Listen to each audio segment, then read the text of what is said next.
Welcome back. I am here with EDG's mid laner Scout. Congratulations, you're leaving day one of play-ins undefeated. And I mean, we saw you crush on the Ryze, we saw you crush on the LeBlanc, and especially after the ending of that last game, what do you think of the competition so far? 首先恭喜你们今天取得2-0的胜利，然后可以看到你的表现非常好，在勒布朗打得也非常好，然后刚刚那场比赛最后也赢得比较刺激，然后想问一下，你觉得现在入围赛的对手怎么样？还是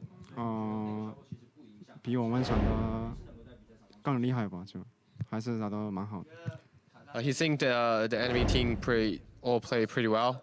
It was tougher than they expected. And throughout the ups and downs of EDG, you have always been consistently strong. So what's it like carrying the responsibility of being the rock for the team? 所以 EDG 在过去1年其实也经历过不少的起伏，但是呢，你一直都是队里最中间的这么一个力量，非常稳定。你现在觉得就是你的表现怎么样？还有你的队？到现在的话就这2场的话就还行吧，但是还是要更打得好，更好吧。You think he played pretty good for the past 2 games, but he need to perform better. And now we've seen the EDG billboards, we've seen the fan signs, but none of that can compare to the fact that your mom is here in the audience cheering you on today. So what is having that support like, and is there anything that you'd like to say to her? 就有特别多的粉丝来支持你们，但更特别的是，你的母亲今天也来到现场支持你。她来到现场对你意味着什么？有什么对她说的？我家到这时候很远的就首先很辛苦他吧，然后就还是谢谢他一直支持我。So actually, his mom have to travel far away to get to Seoul, so it's pretty long trip. So he's really thankful for his mom's support all the way throughout his career. A mother's love knows no bounds. Scout, congratulations again on your win. And we have some more games coming up, so let's hear it from the casters. Thank you so much, Avali. Shout out to all the moms out there. You know we all love you and really appreciate your support. And some support will be needed for G2 Esports, the 3rd seed from the EULCS. They came into the day being, I expect, quite confident. They were going up against Supermassive and lost that game quite convincingly. So Raz and myself wanted to take a look at exactly how they could mediate what they did in game 1 and see how they should get into this game versus Ascension, which is the last one of the day. First up, Raz, the draft out of G2, we saw a couple of power picks like the Equality for Perkz, but it didn't quite work out. What did you make of that? That's the big point. Power picks, I know regionally whenever you look towards the drafting, you're like, okay, we're picking up an Equality to empower the mid lane. That's great. Let's put a lot more control wards into it, and we know we have smaller windows going up against what is pretty decent composition in combating that. Skarner, Zillion, Tahm, Kench do very well versus Equality. Did they get out-drafted? Drafted, if we're talking about like giving yourself a lot of opportunities to come back into the game, outdrafted. Okay. But they had great windows playing around mid lane early, and they had a great early game comp. So if they were able to hit their windows, I would have loved it. But it didn't happen. Maybe we see something else coming out, but I guess also the point was that the execution for G2 wasn't really there. Yes. You guys talked a lot about the top side of the map in Jankos, Wunder, and Perkz being strong for G2, but they seemed a bit disconnected on the Rift. Yeah, and so like I was just talking about the windows. I felt like the windows that they had going topside and being able to take the outer turrets. Remember, a lot of their players are there. If we're looking at the mini-map, take a look at the fact that he's at the Krug camp, while a lot of them are moving up topside to actually put pressure on towards the top lane outer turret. These are the small windows that you have to get right if you're drafting in this fashion. So it's very unfortunate that they were in a great position having push in the mid lane and being able to support their top laner in that point. But if you're messing up in those small instances, you're going to get outcomped. Yeah, there's a couple of things that might be concerning. Of course, Jankos has been a bit up and down throughout the split, so hopefully this might not just be Jankos. Of course, this is clearly something that the whole team is struggling with, but hopefully that'll be mitigated. On the other side, we had a bit of fears for the G2 bottom lane coming into this general world championship, and they did get outclassed, I think, by Zeitnot and Snowflower in the first game. But is this reason to be more concerned going forward? Yeah, in the 2v2, remember, there was an early skirmish in the game where they lost the bottom lane tower super early on. I felt like G2 got such a large advantage onto Hjarnan going into the top side. So when they switched going top side, great.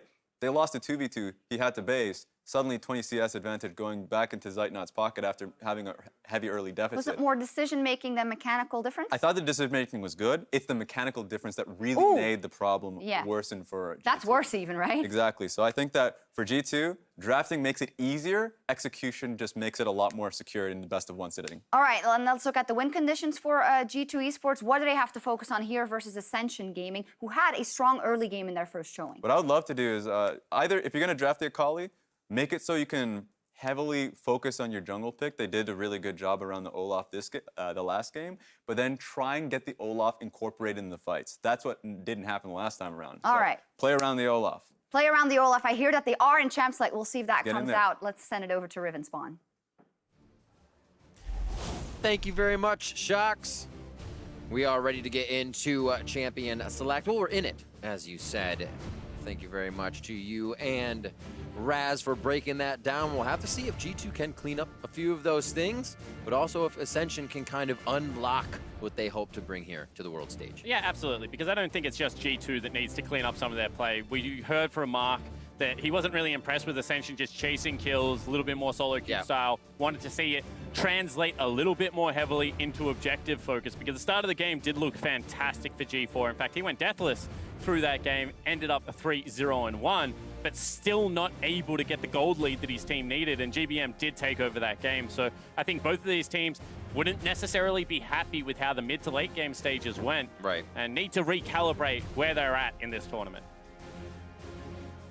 G2 feeling a little bit better towards the end of their split with a good note in regionals, but first time in play-ins. Definitely have to get it right here and make sure things are going well. Same for G4 as now we get into the picks, and it's going to be a Varus for Niksar in that bot lane. Ooh, Wunder quicker got picked in. Jankos now to select, and they are not wasting any time. They say, Ascension, what do you have? And I think that they've really read the let's play topside memo that we've been trying to push for G2, you know, on the analyst desk, on the cast.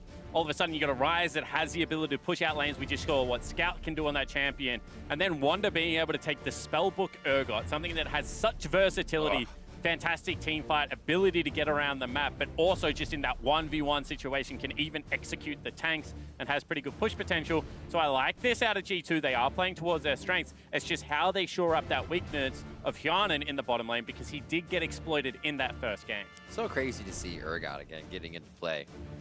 Oh, man. Such an interesting one. And as you said, that Cassiopeia being locked in for G4, going to feel good, but they get the Tahm Kench in for Rich. That was the Alistar last time, I believe, and now he's going to be able to just help Rockky out quite a bit. The Gragas, sorry, that's right. Yeah, it was a weird first pick Gragas that ended up in the support position, was able to generate some picks, but wasn't able to make it there in the late game. I like the Tahm Kench being picked up, however, because it shuts down the 1-3-1 to a certain degree. All of a sudden, if Wunder or Perkz are out of position in the side lane, much easier to punish it with the Tahm Kench and that global capability. And again, we see this heavy priority put onto Kai'Sa, even though it is a weak lane into the Varus, gets outranged, does still have the scaling potential, and want to see what they pair it with here, because now all of a sudden you do have a little bit more team fight flavor coming through for G2. Are they going to hit that support or just say Wadid can have what he wants? Olaf gets knocked away from Lloyd. He was on that Graves last time, being very aggressive out of the jungle. Already have quite a bit of damage on the team with the Machine Gun Mage and Cassiopeia spitting fangs mid. And that ban's going to actually go towards Rockky, who played Cho'Gath in his first game. So Jax banned him, and now a final ban for Ascension Gaming. Yeah, potentially not wanting to have to go toe-to-toe with another split pusher coming out of Rockky, especially when they have themselves that Tahm Kench. Speaking about the Cassiopeia versus Ryze matchup, historically it has been Cassiopeia favored. The changes to the Abyssal Mark did hurt Cassiopeia a lot, and now the fact that Ryze's empowered snare has been reduced to 1.5 seconds. I actually haven't seen the matchup, but I would assume that it would go a little bit more Cassiopeia favored again, because it did hurt in those 2v1 situations, but the lockdown was there. So really back and forth matchup. Historically, getting Jankos like ganking jungler definitely pushes it in the Ryze's favor, in my opinion. Did you say Room Prison was knocked down? Because we'll put a little more crowd control, and how about one you can't get away from? Like you said, Jankos getting that Camille, so he's going to be aggressive. We saw the Olaf first game for him, still wants to go hard in the jungle. Certainly does, and now looking out to round out the top side of the map for Ascension Gaming, would expect to just see a tank. It is going to be picked up right now, and I think that a farming jungler one more time for Lloyd makes a lot of sense. Would give them some presence in the team fight, you know, just look to neutralize lanes and try and scale up. Certainly something that Lloyd isn't a stranger to. Potentially go for something even like the Trundle to just really be able to match tempo. That's a different flavor. Lee Sin's in there, 2 plays out of the regular season. Does he want it? Xin Sao still on the board, but he chooses Lee. Good for a Q, good for a kick. We'll see which one comes out first for him. And Ascension Gaming has the comp locked in that they will use against G2 Esports. But what lane are you playing around, Riv? When you pick up Lee Sin, it's generally to be able to go for that explosive early game. If you have the push bottom and mid, sure, he can look to try and get in Jankos' face. Yeah. But if ever there is that early rotation out of Perkz, out of Wadid, this is going to be a hard pick to make work for Lloyd. I like it. You got to have confidence going into these matchups. You got to play your style, as we keep hitting on. But as you mentioned, only 2 plays there on the Lee Sin. See whether he's able to make it work.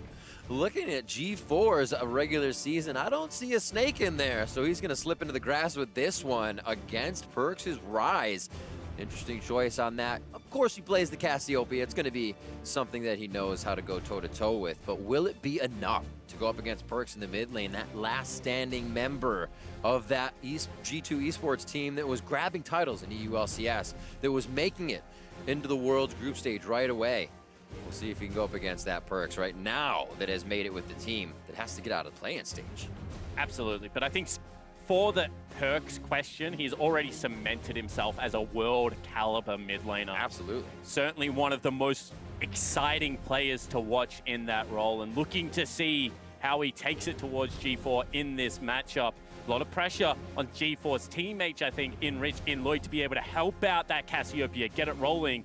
Cassiopeia, you know, mid-range machine gun mage, as you called it, if it falls behind, can be very susceptible in those side lanes to getting shut down.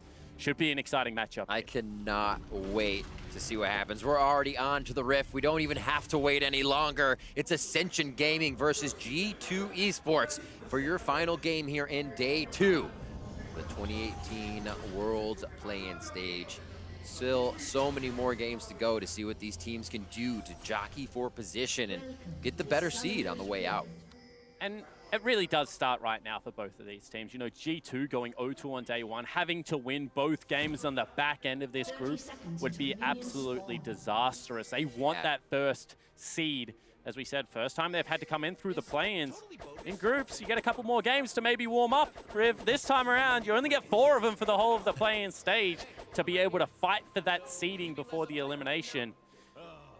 We'll see where they're able to get it back together. Supermassive, so impressive in this group so far, but both Ascension and G2, questions around that mid game and that performance on the map. See whether they're able to, you know, bring it back a little bit in this game.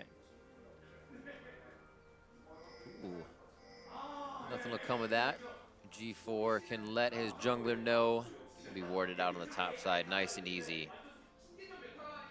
We are going to be live now with minion spawned and camps. 3 seconds, 2, and we're off and running. And I always say that Lee Sin is the best early game jungler in the game, and then one of the best late game junglers. Kind of sucks in the mid game. Early game, all about that gank pressure, all about the skirmish that you're able to pick up, especially when you have red buff.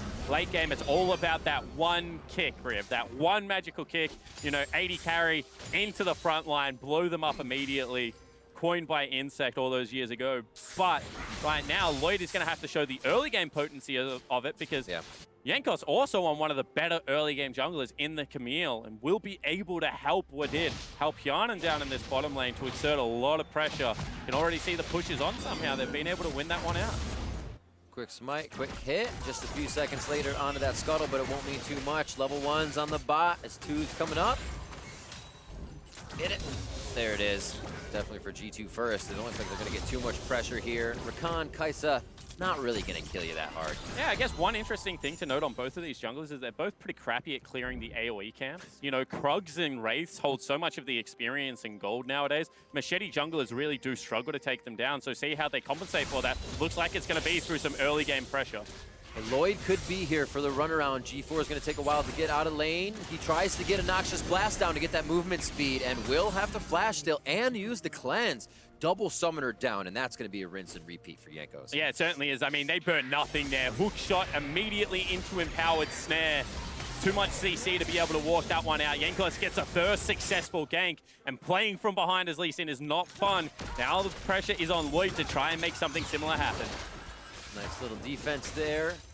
And like you said, Perkz is going to feel good in that lane. Matchup is going to maybe be in favor of the cast. Not so much anymore without your summoners. You're going to want to play very passive. Actually calls G4 and, I'm sorry, Lloyd in.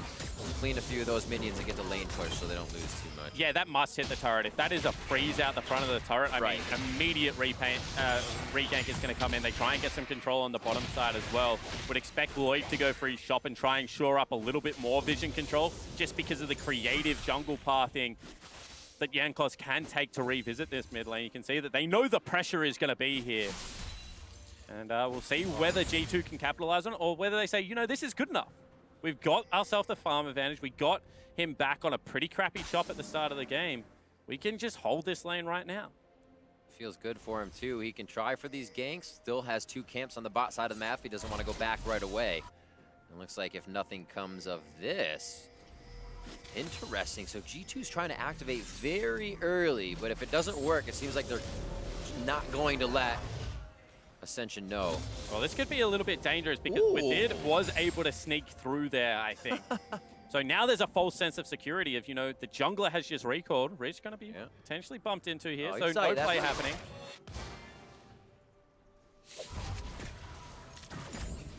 A little weird movement to start things off, but why not? Try to put something on the plate early. If it works, you're off to the races right away. And that's twice now that Perkz has actually got some good attention on this Ryze to start for G2.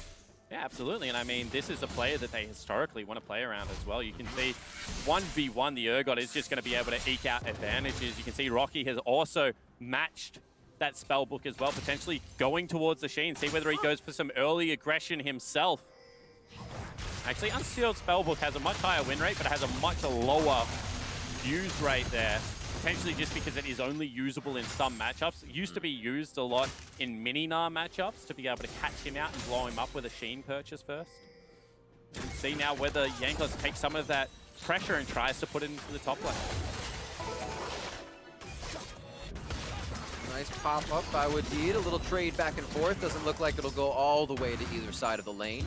And that pressure from Jankos did get the Scryer's Bloom. I think he's kind of on the search for Lloyd here, which that just missed. So they are going to play a little bit with the wards. And the wave is going to slowly push back. You can see it is on G4's side of the wave, so eventually going to go there. No real camps up that he's interested in farming. Here's a gank.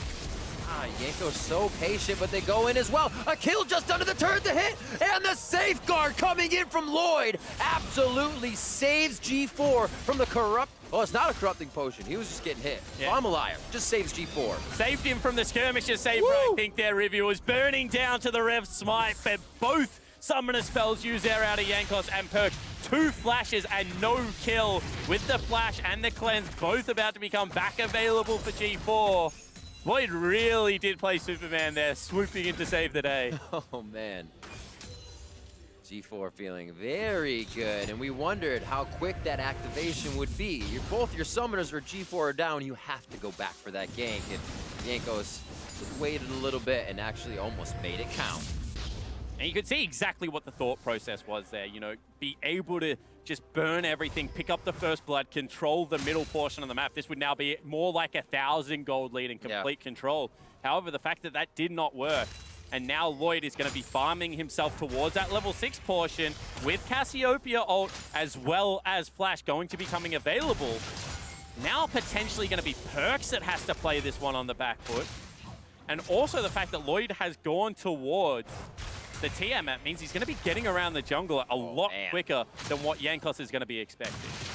He'll fly. You can just cripple camps and then Tiamat activate.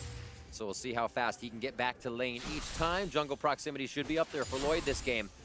And we'll have to see. He is kind of one of the veteran status members, talking a lot, calling the shots for this team as Niksar, I always say Niksar now, Niksar came in. It's so hard not to. Knowing a name for so long and then seeing it in a different form. Coming up on 8 minutes, 11.6 to 11.2 there for G2. So a small lead out of getting around the map, but also the pressure on G4. And I think this is what we expect to see, right? A lot of pressure around the mid lane. A little bit more respect given down bottom lane from Niksar because he is more of that low econ team fight 80 carry that they like to have there. Rich hasn't yet mobilized the way he was able to on the Gragas game, but would expect the Tahm Kench ultimate at level 6 to start to play the fact to potentially get Lloyd in behind the bottom lane. This is going to be his first gank. See whether he can make it work. Oh, there are so many members coming. Lloyd, get G4 for the safeguard. He has to flash actually to get safeguard to a minion. No activation on that hit. They're going for Killer it. instinct from Hjarnan. They see Wunder on the other side. No disdain from him just yet. The team doesn't have it. A hit onto Rich, and it looks like they'll be able to take him down. Gray health or not. Who gets this one? Niksar with Chain of Corruption, and it will not help his support. But now they have damage going on to 3 members of G2. Perkz, Wadid, there's the kick coming in from Lloyd. He's able to solidify a kill on Jankos. Beautiful Forge God as the teleport from Rockky comes into play behind Dragon Pit. And it is a kill for Niksar. What a come about for Ascension Gaming to find the win in that play. And what a confusing play out of G2. That was like a we just want to kill somebody on the map. Give us anybody. They chase members everywhere. They give up the early game advantage. They give up the Infernal Dragon. And they use a lot in the process. You can see right now that they think they have Lloyd pinched. They know kind of where he is. They walk towards the brush. They get the flash out. That is such a big tool for Lee Sin. But the continual chase coming in here, I mean, Hjarnan solo turret diving, the split focus onto Rich. Wadid doesn't even get in the Realm War. And then they don't respect the fact that in the top lane, Rockky still has his teleport. They're able to use a great Chains of Corruption. Lee Sin kick through a member over the wall, separating everyone. That's just a great cleanup, but that is absolute disrespect coming out of the European lineup. Ascension very much so were able to read that play. 2 kills now in their favor, and a Infernal Drake in their hands as well. They're going to be going ahead. And really, with the ward going down, they say, yeah, but the pressure won't be here. They're going to try to burn it 4 members. It's going to be free farm for Hjarnan in the bot lane, though. Yeah, it certainly is, and he also has teleport available, so he can maybe push that wave out. If they do want to fight it, he can teleport and get to the play in time. So I think this could, once again, be a pretty dicey call by one of the teams. Quick pause on the side of Jankos. He seems to be organizing his area, getting his keyboard fixed up for himself as he discusses with them. Thumbs up, as we seem to be good to go. Think that means good? I think, yeah, it should be. Or said, yes, I actually do need more assistance. We will get QC out there to figure out what's going on. But this man, a lot of aggression towards the mid lane. And I think he has just been smashing that keyboard too much, trying to get the kills on the Cassiopeia. No, but really playing well. Obviously focusing a lot around Perkz this game, but Jankos on the Camille, just wanting to be aggressive, seeing a little bit of play all over the map, and they just did another dive on the mid, as you said, got very disrespectful. I think that he actually had the right idea. He pulled out of the dive almost immediately and looked to ult up the support, looked to cut off the rotating bottom lane members. I think that if, potentially the ultimate is available there out of the Kai'Sa, able to fly into that lineup, that is actually going to be a successful team fight for you. I actually think Jankos' early pathing and pressure on the mid lane was pretty monumental as we do jump back into game. Absolutely. But it was just like denied by a millimeter by Lloyd. They actually just let it go over. Lloyd still gets it. Rockky puts himself into the fight with a searing charge, but not able to get too much off of that for the rest of the team. And a little respect there from G2 as well. They know they may have overstepped their boundaries in the previous fight, and Rift Herald had to be given up. Now is the time where you think they use it in X position. How do they get back? So G2 is starting to think ahead of the game now. Did just have to blow flash? Because if so, that's once again just one of those really questionable decisions. They're actually going to use Rift Herald in top lane turret as well. No rotation coming across. Wadid here solo is not defending this turret. That's going to be a lot of gold going over to Ascension Gaming. They're going to look to tie up this gold lead. They've already got themselves the Scaling Dragon and looking to mobilize around objectives much earlier this game. And they're going to have a lot of free movement after this as well. I don't see G4 still pushing. He's very, very reluctant to think where G2 is on the rest of the map. So mid's even as Rockky starts to push bot a little bit more. We'll have to see where Varus, Niksar, and Rich go on that Tahm Kench after this. It looks like they're going to give Perkz hell. Certainly could be the case. I mean, they have themselves the ultimate as well as the flash on the Varus. So whether they go for it here. Great sixth sense by Perkz. Very nicely done getting himself to safety. Top lane disappeared, not enough vision in the jungle. They must be surrounding me. And look how much they actually want this. One wrong move from Perkz and they still want it. One right move from Perkz and they still want it. Flash for flash. Wadid is there. The char is in from the quickness, but the turret's not going to be doing enough damage just yet. And can they get the crowd control that actually equals the fight continuing? Jankos just off on the side. Realm Warp does not get Wadid in long enough. Fear Beyond Death almost gets there. Petrifying Gaze onto Wunder as the fight continues. G4 is trying to get the spell vamp, almost keeps himself alive, but he does go down. And the top side of the fight, Lloyd loses to Jankos. And that's a very nice recovery out of G2. As you said, Perkz read the play to perfection. They've also just got their AD carry free farming on the top side of the map. That is a force out of Ascension. One more time, looking for the kill, and G2 will take the objectives. Man, persistent fighting, and it's kind of incredible to see those fights that continue. You know the enemy's trying to kill you, but they still get it to work. G2 is hungry, and we saw Ascension. They're almost even more hungry to start this thing off. Well, you know, as soon as he walks up and throws this Q into the brush, that he has a good idea about where you are. He reapproaches. You must think at that stage that there is someone else here that is willing to back him up. In this case, it was Wadid, probably the best member at stopping a turret dive, you know, AoE knockup and charm. And then they're just able to continue the fight. The chase out of the Camille, out of the Ryze is going to be so long. The slow on Fear Beyond Death is something that is just always understated. G4 plays it as well as he could. Isn't going to be enough. And on the top side of the map, just a little bit of 1v1 action. You know, they throw down the Brawl Arena. Unfortunately, one has their ult, the other one doesn't. And Jankos comes out ahead. Sighs of relief. There's definitely a bit of back and forth in the emotion as well in these games. They have been more difficult, I think, than both teams have wanted coming in, but more so G2, hoping to start off on a very high note. And it looks like they're going to give Perkz hell here and make sure that's a low, flat note to start off from the side of Ascension Gaming. Mid turret's going to go down, and they are just picking up gold around the map as G2 does what they can in the bot lane. And I think they wanted the mid lane turret because they certainly visited there enough times. Wadid Set up camp.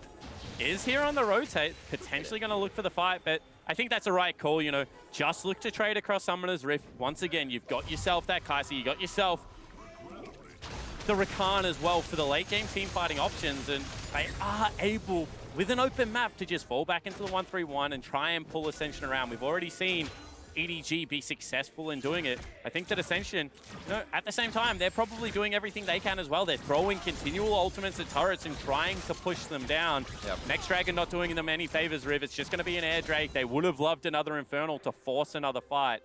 Now the game really does get back to that stalemate of, can G2 force Ascension to answer sideways, or is Ascension good enough, you know, pushing it down mid lane and trying to force these plays?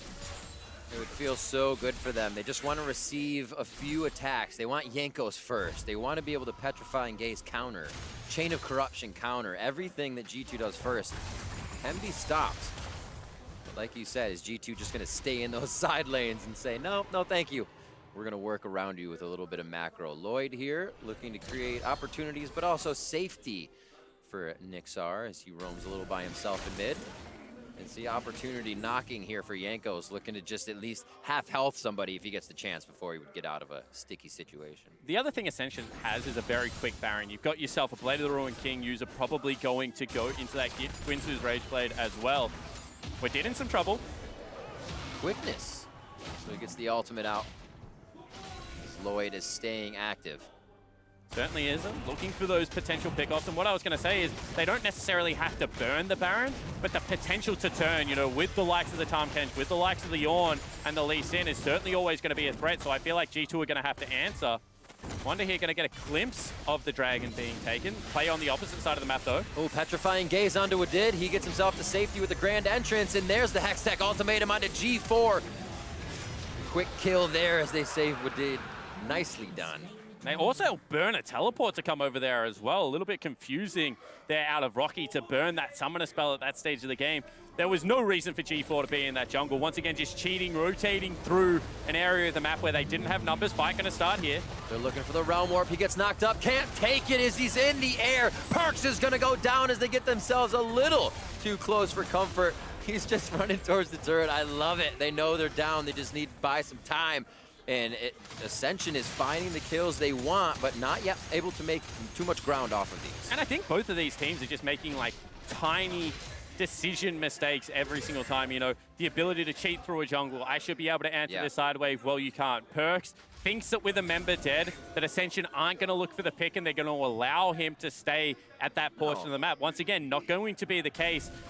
So the indecision, the inability to be able to really read the state of the map is hurting both of the teams and kind of giving away any hard momentum they're going to be able to pick up to drive a real meaningful lead home. There's a couple of thousand gold right now for G2, but you can see the position on the map isn't there. This is what I'm talking about. Actually, it was G4 thinking he had a pick. Thought he could blow up Wadid before anyone else really rotated from the team. Once again, maybe a little bit of greed, maybe just misreading how much damage he does, and this time it's going to be the exact same thing out of Perkz and Jankos. I mean, they think they can take a turret once again with Cassiopeia dead, but the rest of the team just able to rotate. The good use of Rich's ultimate, and it's a confusing game of League of Legends to say the least. It is. I mean, Niksar is coming from Baron at that point where you have people Abyssal Voyaging second tier turret in mid. Oh, nicely done. Actually got him just before the turn, even though he was kind of sidestepping there. Perkz, teleport, and flash are down from that engage, as Petrifying Gaze was used to disengage from G4 himself.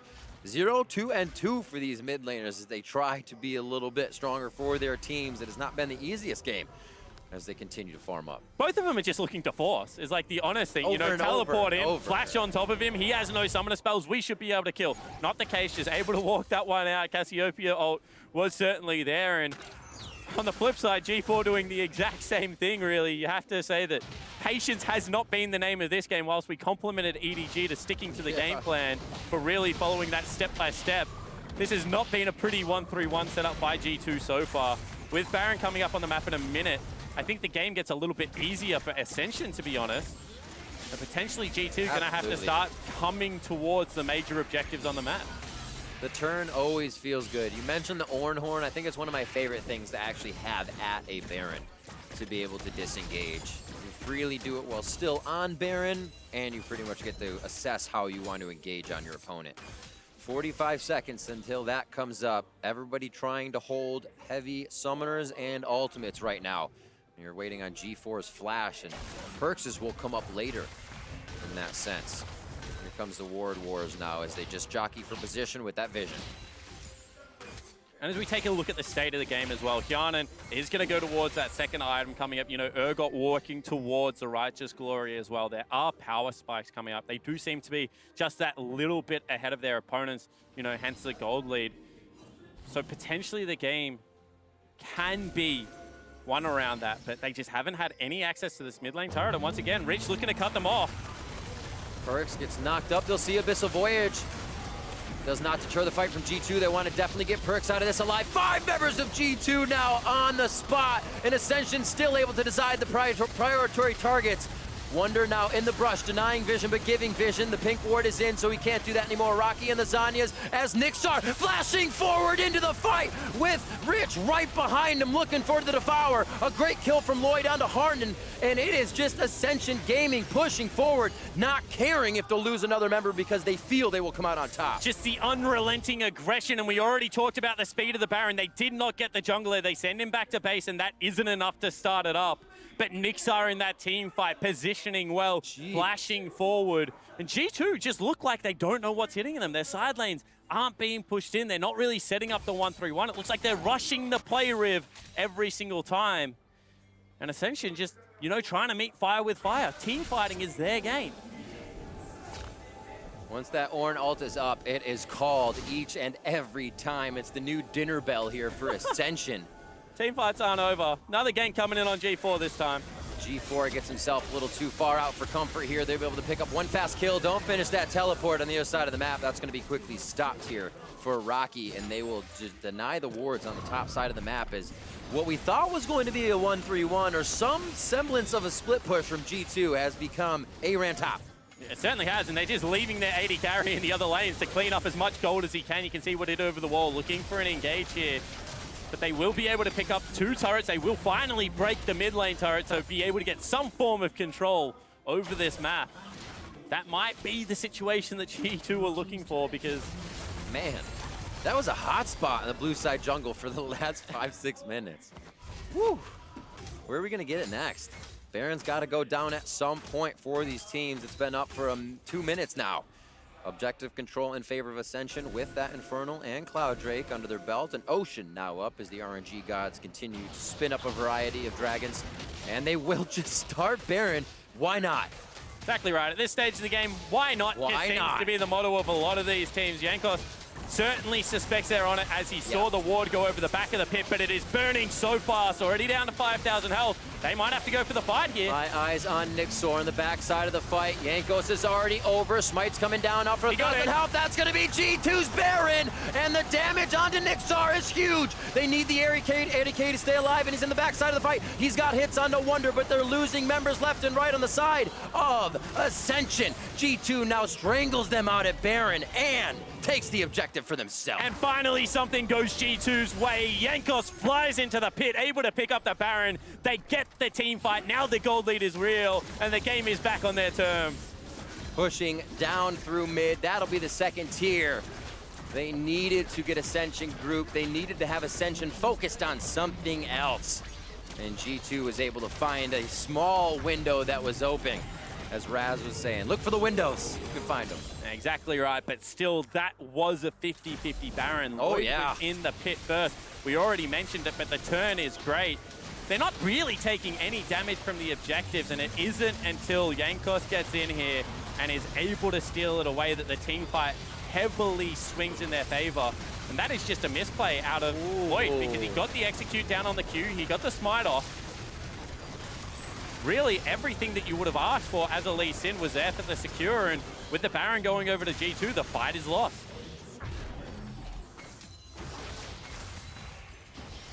That feeling of greatness. You'd be like, I'm down, but things look great right now. And we'll see from the G2 coach room. Absolutely elated about that situation here. Now a 7,000 gold lead in favor of G2 with another 2 minutes on that Baron. And they are not going to let go of this lead, I feel. Yeah, I think that was the one. I think that, you know, that's a heartbreaker if you're Ascension. Right. And at the same time, I think that was more of a sigh of relief, honestly, that came out of Jankos after he was able to pick up that Baron hands on head. Just thinking, thank goodness that went our way. But now you can see finally 131 has really been kicked in. They've got the jungler in the side lane. They've got Perkz in the top side of the map. Able to pick up a couple of extra items now should be fine. And Gank Brush a central being set up by Ascension as they try and just look to pick a desperation team fight. Certainly don't have the wave clear to be able to keep all of G2 out of their base. Splitting left and right. They're saying a few members over here will pull you thin, try to get a kill, force you into a fight. But I think they have to be ready because Ascension will take that fight. They'll take that fight on all fronts at this point, and they have to be careful how far out of that base they want to take it. The vision's been cut very short. It's like a light bright for G2 all the way across the map here, and they have security everywhere. 10-6, 25 minutes in, and G2, knowing they have the lead, still going to play it slow here with that aggression of Ascension. Yeah, certainly are, and that's going to be the Kench ulti used on the other side of the map. Rich and Lloyd, it's not going to be a kickback. Nicely done as Perkz gets over the wall. They actually get the grand entrance to him. I like that escape and versatility from the team to say, get out, right? We're just going to be out of here. Yeah, good decisiveness shown from G2 there. They actually held their waves off the turret, allowed Wunder to be able to get in position to generate a push as soon as the pressure comes on the other side of the map, willing to burn resources to get out. You can't do that again without an Ornn ultimate, so now they can start to pressure the base. Huzzah! quick searing charge onto Perkz. Trading the damage, but he is not winning that trade. Turret goes down as Perkz takes it down solo top. G2 gets one mid. Grand Entrance knocks up 2 from Wadid, and now they have the engage onto Ascension. This could also be the base, and G2 picking up a victory. A double kill for Hjarnan, who had a much better laning phase, a much better game for himself this time. All of G2 coming out on top across the board after a very back and forth matchup. 51,000 moving up on 52 as they take down the inhibitor and Nexus turrets in front of Ascension Gaming, who are watching their base fall down. It was an 0-1 for both teams coming in, and it was a Wunder who would be able to get the victory. Well, Wunder's on G2 and Wunder no more. It's gonna be a G2 win, 13-7. G2 Esports take down Ascension Gaming. They're really making it hard for you at the end of that game, Rib. No one wants to hit the damn Nexus. Everybody always wants to pad the KDA. But in the end, it is going to be G2. You know, sloppy early game still after what was a heavy camp put on the mid lane. But still, you got to applaud the ability to draw it back, be able to take that crucial Baron fight, and then explode the lead of the game. G2 get back to 1-1. Certainly not where they would have expected to end the day. Yeah. And I think that there is a little bit of soul searching to be done for the European lineup. They need to go away, and they really need to clean up that early game if they're going to be able to come out of this group in seed number 1. It seems like with, as they say, cleaning up on their side and as well, realizing that much more can come out of the teams that they are going to be playing against. To always understand you could be taken off guard, or the kind of anything can happen. It just doesn't seem to be in the playbook right now. And you always need that. You always have to remember it. It's simple, it's small, but it does seem like that's what affected G2 this game. Certainly does. I think that the big thing for me is that deep breath, the ability to just take stock of where the game is at and redeploy on the map and focus on what the next step should be. It looked like they were trying to force that step a little bit more prematurely. And we've already said this, but that is kind of just Ascension's wheelhouse, is they're always looking for that next play. How do we force? What are we looking at? You know, toss an Ornn ultimate down mid lane, see whether we catch anything there. Can we go for a Lee Sin kick? And I think that G2 maybe bought a little bit too much into that. They were like, we're the better team. Yeah. We can beat them at their game. This is going to be a bit hyphy, and got a little bit ugly there in the mid game. But I mean, the grit and determination to stay with it is certainly something that we expect out of veteran players, and they were able to pull it back, so credit to them. Absolutely, just kind of holding back, giving it the GBM, the deep breath, it's going to be okay kind of playstyle mentality. And as you said from Ascension, the Ornns going down the lane, they're still finding situations in fights that are the advantage. Behind or not, they can still identify that plus point where they need to hit. Yeah, I think the next step now is how do you translate it to good mid-game objectives? They were able to get the Rift Herald, they broke top lane turret, they were able to get first dragon as well. So it did seem to be going in their favor, but at the end of the day, they were kind of just fighting for fighting's sake in that mid-game. They were looking for those pickoffs. They were looking for the Hail Mary Tahm Kench ultimates when, you know, the waves were being pushed in. They were put under a lot of pressure. So I think that the big thing from this that they have to take away from is, you know, what are we fighting for? What are we actually trying to take off Summoner's Rift and get rid of some of those 50-50 situations? Absolutely. So that'll do it for games today. And now we're going to throw it over to Shox and the analyst desk to break down that game. Thank you very much. We got rid of the desk because we're going to cool down and we're going to talk about what happened today. I'm here still with Ryze and with Mark. We have a lot to break down as the games have wrapped up in Lowell Park in Seoul. As far as a reaction to Game 6 goes, as a European LCS caster... Breathe that sigh of relief. There you go. Get it out there. There we go. Well, you know, Ascension was playing or was fighting and taking every opportunity they could. And I feel like G2 also got hauled into that a little bit in the mid game. But luckily for them, they came out on top. What did it come down to? I think it came down to the CS leads at the end of the day. Like, there was a lot of random fighting, but every time it was like Ascension would be grouped up as 5, but they wouldn't have any side lane control. And so they were just constantly losing CS. And when G2 would do it, they would have done it after pushing in sideways more often than not. So out of nowhere, all 3 lanes had monster CS leads. Yeah, and one thing to take note of is the Tahm Kench being picked up for Ascension gave them the opportunity to converge on these side lane fights. Finally, G2 were able to combat these fights forward, but you just had to be afraid of Ascension being able to just get into the side lane and jam you up. I liked what I saw from the Ryze being on side, but he was getting caught out a few times. Yeah, it wasn't clean. Like, there were a number of times where G2 would, like, make a play and then try and take the extra step. Like, you know Ascension is going to try and meet you halfway. Yeah. This Baron was a bit of a... Fiesta.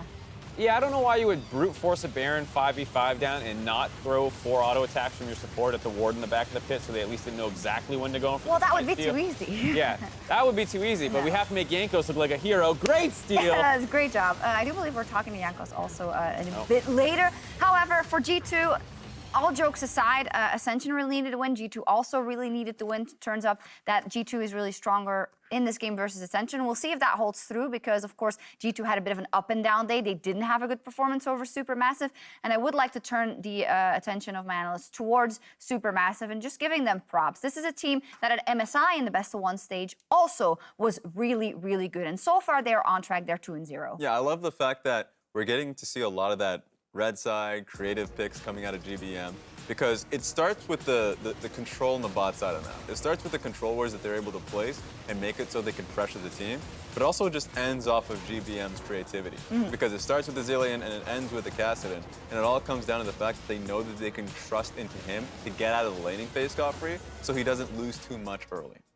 Yeah, and I think just for the TCL as a whole, it's pretty incredible that they were the team that kind of made the upset in the previous World Championship where they took down the third seed by the LMS and kind of made their way into the actual group stage. They've just been on a tear of all the teams who have to play in wildcards. It's always the TCL who seem to be overperforming. Yeah, and we're really looking at them to take the next step. I mean, Vietnam showed the way last year and got that spot straight into groups here at Worlds. Maybe TCL is the next region. It does seem the most likely, but I want to talk a bit about what's next then for Supermassive for people who didn't catch the games. They were slow and controlled games, and they were played out to a T the way a map is supposed to be played. And you guys said, that's actually fine, because GBM in the mid lane is the X factor we need because he has such a broad champion pool. Can you expand on that? Yeah, because I think first of all, to your point, fundamentals are incredibly important for them to get to the late game stages. And when they finally get to the late game team fights, they can look to GBM, who has a plethora of champion picks. Spring Split, I talked about the Alawi into Galio for him, because we've seen that globally a little bit. But the fact that he is so confident in what he's willing to pick out, there are mistakes that are being made, so you can't overlook it. But the fact that we've seen the difference between MSI to Worlds, where he's able to honestly get past that and have trust in his side laners to come through, the team fights are really matched for him. We're really looking forward for Supermassive, and Ovely also caught up with Fabulous, the top laner for Supermassive, after their second win today. I am here with Supermassive's top laner. Oh, excuse me, Fabulous. Your play today had me so excited I kind of got lost on my words. But congratulations, you guys have ended the team's first showing at Worlds 2-0, and you had a great performance at that. So what does your play today really say about Turkey as a region on a global stage? We've been struggling at international stage for a long time, so we wanted to show some good stuff to our fans, like we can do good at international stage.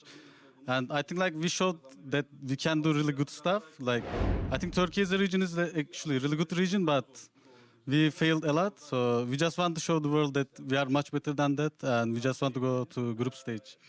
And you are one of the most seasoned players from your league with years and years of experience under your belt. So what does it really mean for you to be competing at Worlds here today?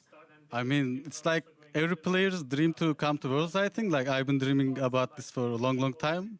So just yeah, it's so good to be here, Jack. We just wanted to be here for a whole year. We are here. We are just so happy to be here.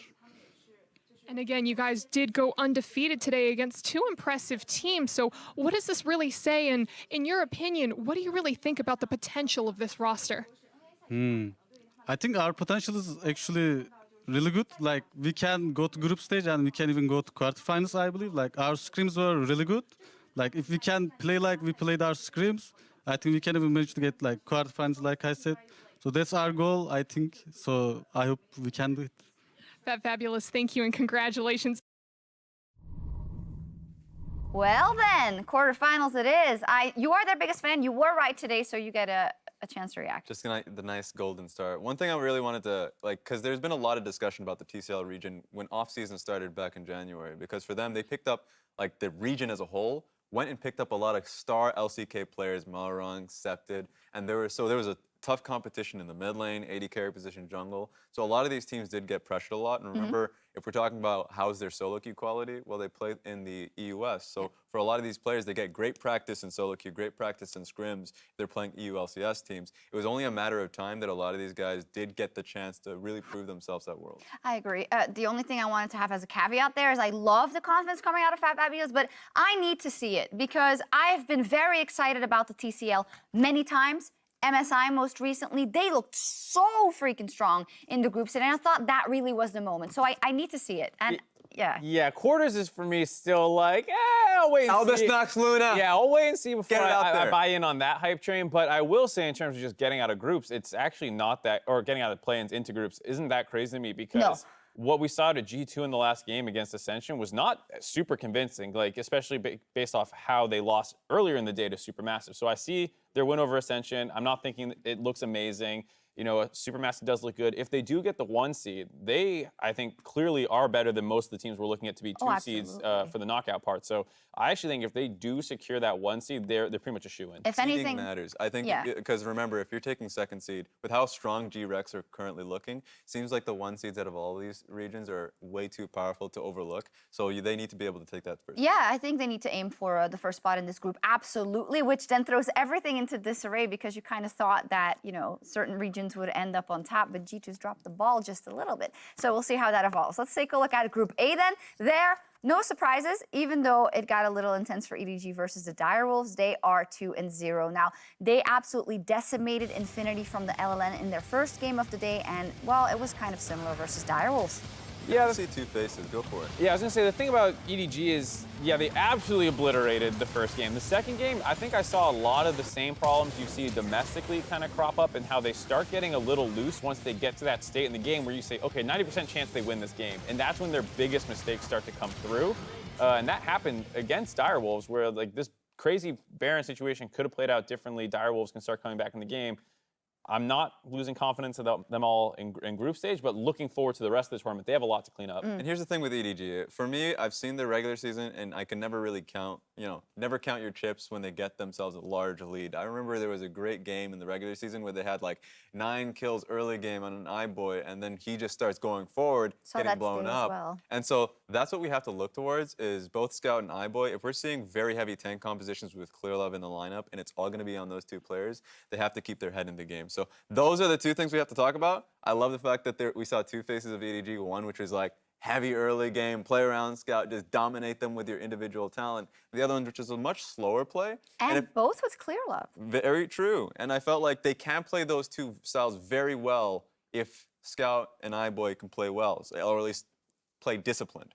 Otherwise, I feel like they're looking like the best team in play-ins. Yeah, that part I definitely agree with, but just how it goes from there, because 2017 EDG, the same exact story. Monstrous early games, crushing SKT, and then some of the craziest comebacks you'll ever see based mostly off EDG mistakes. So I really want to see like a clean closeout game next time we see them take stage. I agree. It's a largely different lineup for EDG. There's new players in there since that time, so hopefully they're going to look to write their own history, continuing off their great performance today. And I do also want to touch on the Direwolves, because for me, they definitely defied expectations. We had no expectations for the Direwolves with Schernfire being out. And aside from some oopsies from Udisoft, he had a good day. He did.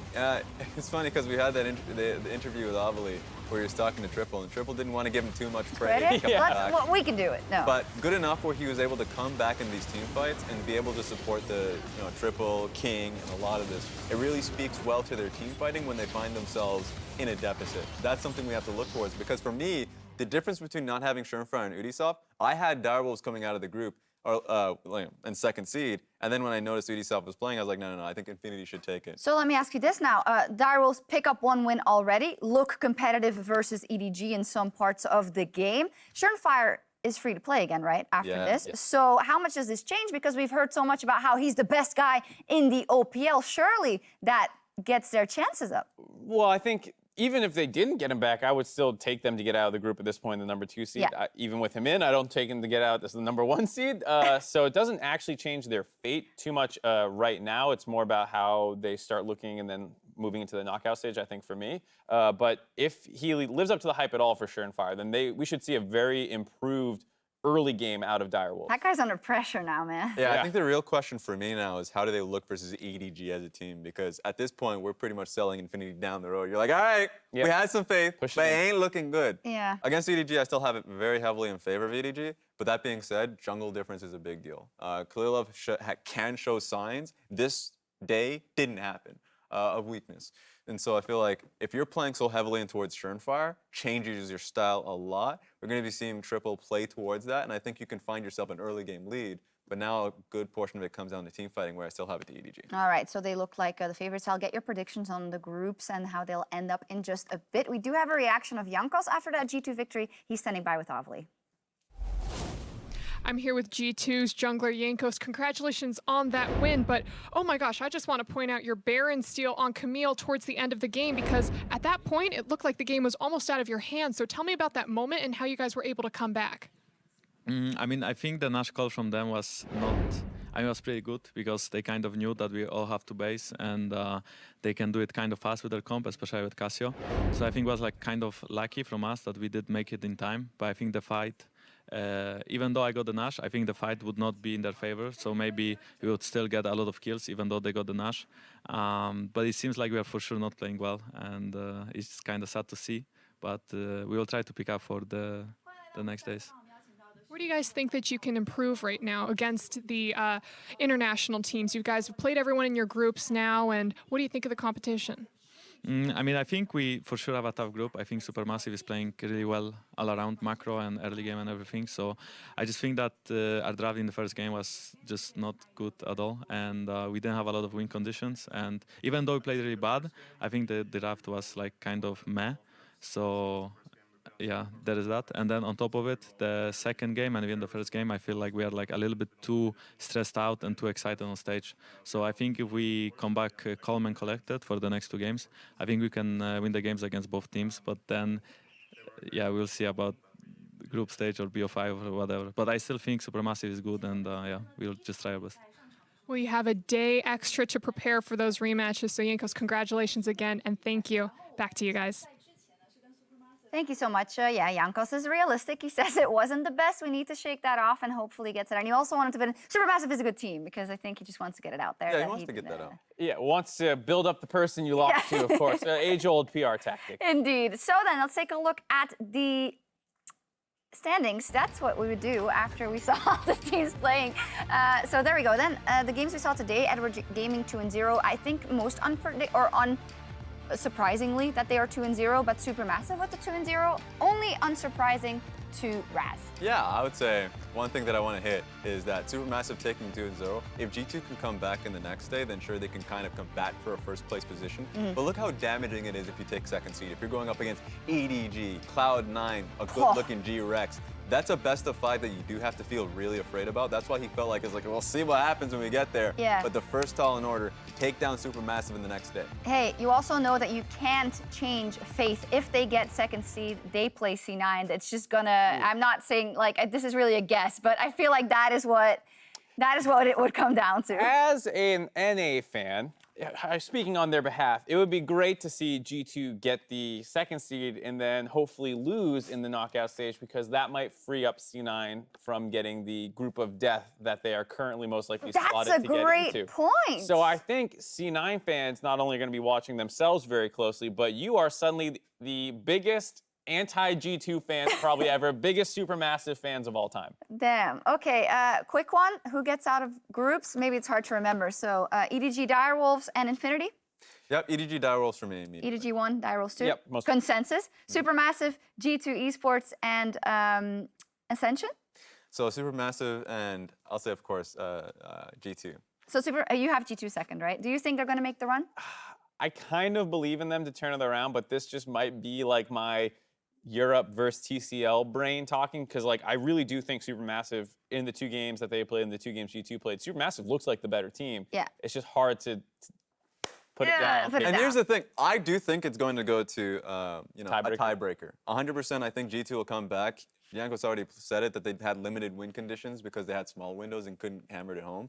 They'll have better opportunities in the next game. They should be able to take it, and I think it's going to set us up for a tiebreak. Yeah, we'll only do those two groups, so of course see C and D tomorrow. And as we've seen a lot of standout performances already, we're also going to take a look at the MasterCard players of the game board for today. In Game 6, which we didn't announce yet, it was Wunder in the end on his Urgot, then Scout twice today. What a flying start for him. The 2 carries on Supermassive took one away, and triple in the mid lane for Direwolves. I think that gives a perfect representation of how today has gone, like, you know, what kind of games we've seen. What do you guys think? Yeah, a lot of mid laners showing up there. No surprise for Scout. It always feels like every time you see this guy on the international stage, he crushes people in lane. Did that pretty much both games, so no surprise for me on with him yet picking those up. Is there any surprises in this? I would say triple, phrasing it as that they won a game. Won the game. The fact that they won the game and it was all off the back of his Azir is excellent play. I thought he really played off them. Yeah, I think he deserves some kudos for that. Let's take a look at what we have on the slate for tomorrow. We'll return with the second round robin for groups C and D. That means, yay, C9's back for the ALCS fans.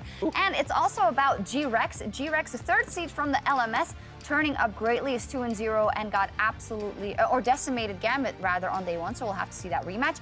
And the teams that don't have any wins yet in KLG and in Kaboom, so. I want to see Gambit a lot, because Gambit versus G-Rex, of course G-Rex are able to take it handily in the laning phase because of how Gambit drafted not away from laning phase. Their drafting towards laning phase was actually fairly poor.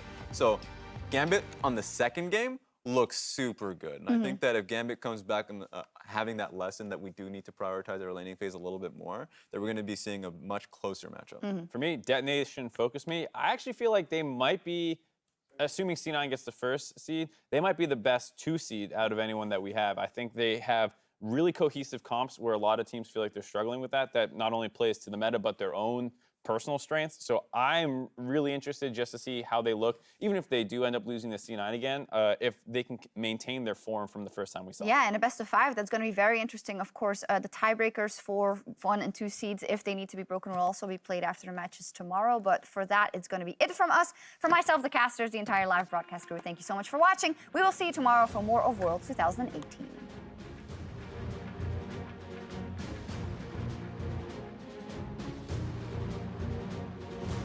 EDG and Infinity, an exciting first match. Game 1 of the day, day 2 of plans in Worlds 2018.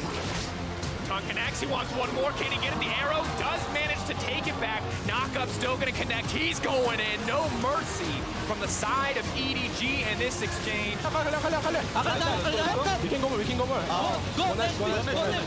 I cannot believe it. In their first match on the international stage, Supermassive takedown. Nice! Let's go! I want everyone to step up and call what they want this game. How we want to play fights. Let's be creative and have fun, yeah? Yeah. Thank you. Now they're just going to start the fight. The Red Turtle's not there. Triple getting this one kicked off, but he may just go down immediately. The heal now comes out. Beautiful team fight for the Direwolves. Killing Nice. Dead. Back. I'm knocking him up. Keep going. Direwolves are absolutely cleaning house. Ignite down, more hits. The GBM ticking down, and GBM is down. Keep going. Let's go mid. We can take mid. They look to get the base in favor of Supermassive, who are now 2-0 in the play-ins. King tries to get himself to safety. The apprehended in the blue buff. Oh, it's a huge knockup coming in from the Ornn and Glacial Fisher, and it is an absolute wash as EDG starts to take down the rest of Direwolves. A 3-man pulverize from Mako, and Ray is doing work in the base. Mako holds everybody in place. Perkz Wadid, there's the kick coming in from Lloyd. He's able to solidify a kill on Jankos. Beautiful Forge God as the teleport from Rockky comes into play. I can look. I'm fine. We can get there. Nice. Jankos is already over. Smite's coming down now for 1,000 health. That's going to be G2's Baron. Now they have the engage onto Ascension. This could also be the base. And G2 picking up a victory. A double kill for Hjarnan. G2 Esports take down Ascension Gaming.